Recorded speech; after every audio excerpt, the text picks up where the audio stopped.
एक गांव में एक आलसी आदमी रहता था। वह कुछ काम धाम नहीं करता था, बस दिन भर निठल्ला बैठकर सोचता रहता था कि किसी तरह कुछ खाने को मिल जाए। एक दिन वह यूं ही घूमते घूमते आम के एक बागीचे में पहुंच गया। वहां रसीले आमों से लदे कई पेड़ थे। रसीले आम देखकर उसके मुंह में पानी आ गया और वह आम तोड़ने के लिए एक पेड़ पर चढ़ गया। लेकिन जैसे ही वह पेड़ पर चढ़ा, बाग का मालिक वहां आ पहुंचा। बाग के मालिक को देखकर आलसी आदमी डर गया और जैसे तैसे पेड़ से उतरकर वहां से भाग खड़ा हुआ। भागते भागते वह गांव से बाहर स्थित एक जंगल में जा पहुंचा। वह बुरी तरह से थक गया था, इसलिए एक पेड़ के नीचे बैठकर सुस्ताने लगा। तभी उसकी नजर एक लोमड़ी पर पड़ी। उस लोमड़ी की एक टांग टूटी हुई थी और वह लंगड़ा कर चल रही थी।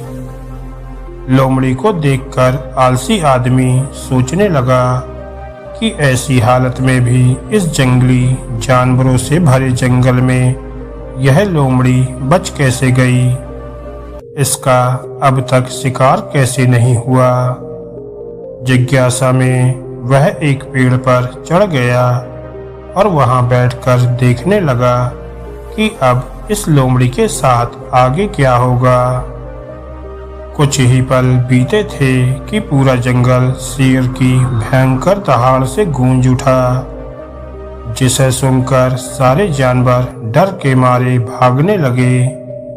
लेकिन लोमड़ी अपनी टूटी टांग के साथ भाग नहीं सकती थी। वह वहीं खड़ी रही।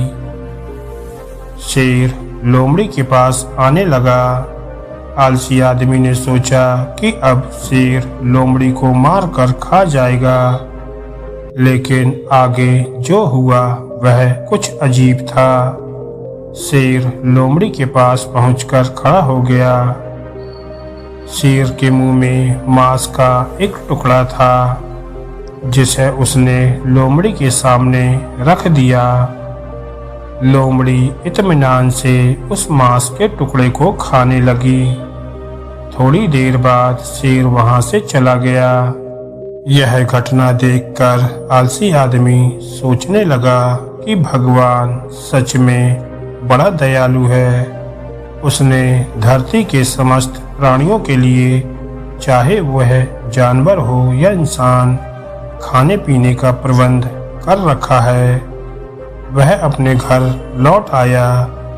घर आकर वह 2-3 दिन तक बिस्तर पर लेटकर प्रतीक्षा करने लगा कि जैसे भगवान ने शेर के द्वारा लोमड़ी के लिए भोजन भिजवाया था, वैसे ही उसके लिए भी कोई न कोई खाने पीने का सामान ले आएगा।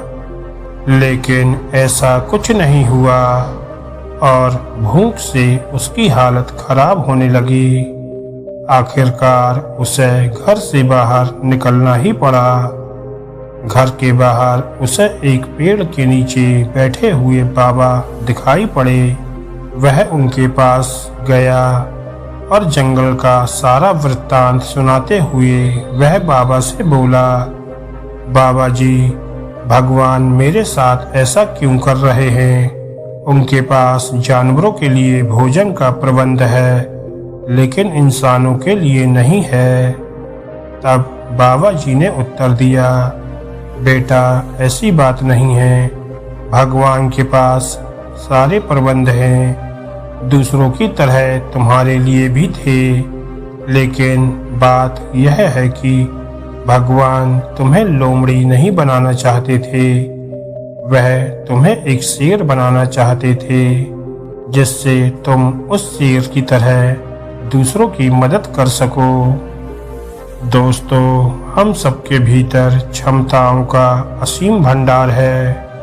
बस अपनी अज्ञानतावश हम उन्हें पहचान नहीं पाते और स्वयं को कमजोर समझकर दूसरों की सहायता की प्रतीक्षा करते रहते हैं। स्वयं की क्षमता पहचानिए और दूसरों की सहायता की प्रतीक्षा मत करिए। इतने सक्षम बनिए कि आप दूसरों की सहायता कर सकें। दोस्तों, आपको ये छोटी सी मोटिवेशनल कहानी कैसी लगी हमें कमेंट करके ज़रूर बताइएगा और ऐसी ही मोटिवेशनल कहानियों को सुनने के लिए हमारे चैनल को सब्सक्राइब करना ना भूलें। धन्यवाद दोस्तों।